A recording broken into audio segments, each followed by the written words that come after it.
So in today's video, we're going to study another application of integration to a typical physics problem. Now in the previous lifting videos, we were dealing with the situation that we were exerting a force on some fluid with the goal of lifting it out of some container. This is a fundamentally different problem. We will be studying the force exerted by the fluid on the walls of its container. Now let's get a quick sketch going in the corner. Suppose that the wall of a container is located underneath the water, which is located at some level here, and the container looks like a plate wall. In that case, the force exerted on this wall depends on a couple of different things. One, the force exerted on any particular slice of this container wall will depend on how much water is actually in contact with this wall. It will depend, first of all, on the area, the width of this slice in contact with the wall. It will also depend on how much water is above the container. The more water is above the container, the more force will be exerted due to water pressure on this container wall. And finally, the force exerted on the container wall will depend on the density of the fluid. To be precise, the weight density of the fluid. The more weight that the fluid holds in a small volume, the more force will be exerted on this container wall.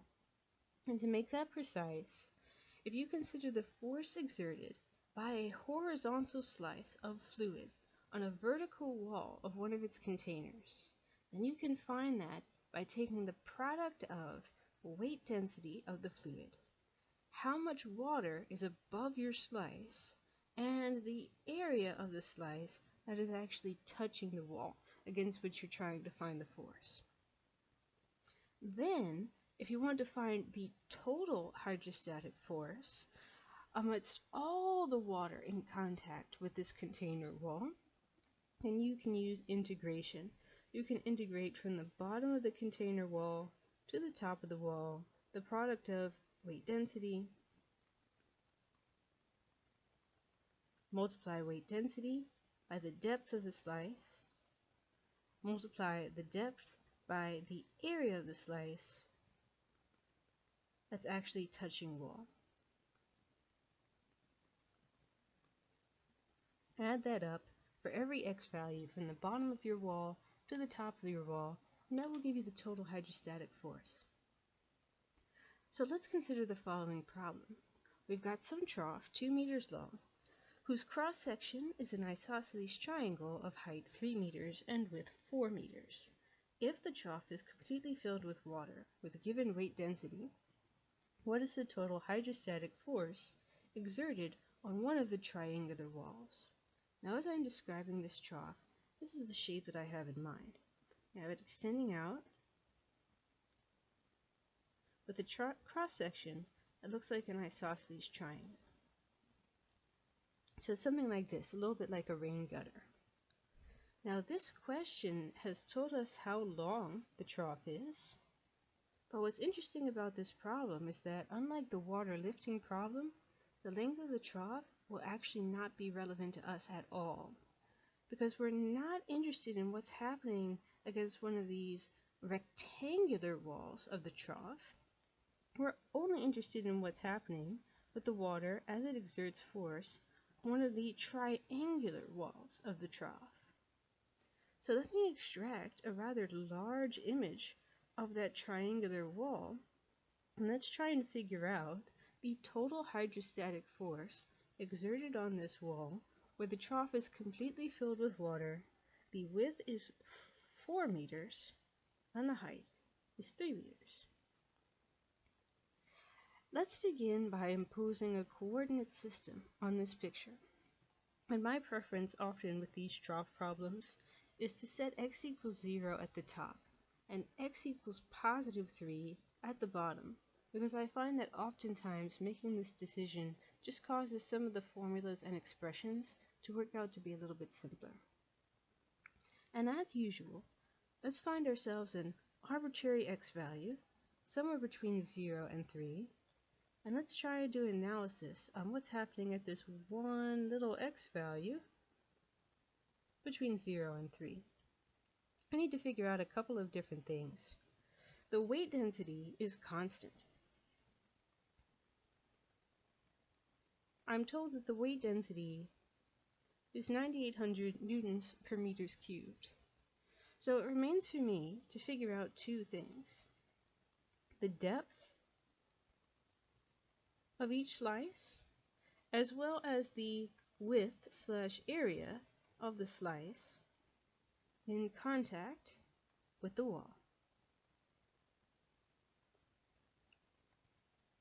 Now, if this upper part of the trough is x equals 0, and I have positioned my slice x units below that, that means that there are precisely x units worth of water above the slice that I am interested in.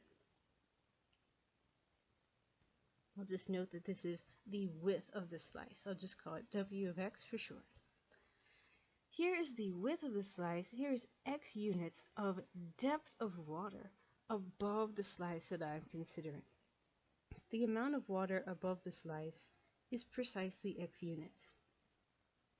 So now let's try and figure out how wide is this slice? How much of this slice is touching this triangular wall here? And to do that, I might use the technique that involves some similar triangles. And to do that, I'm just going to extend this vertical centered line down, and note that this vertical centered line is equal to 3 take away x. It's 3 in total from top to bottom, x units to get to my slice, and therefore 3 minus x units to get from the slice all the way to the bottom. Now notice in this picture that you have some similar triangles happening here.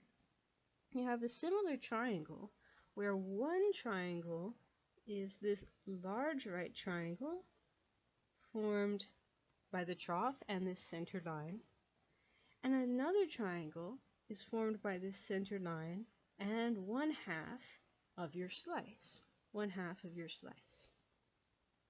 It stands to reason then that this leg of length 2, the big horizontal leg on the large triangle, has the same ratio with the large vertical leg 3 of the right triangle, same ratio as half of the width of the slice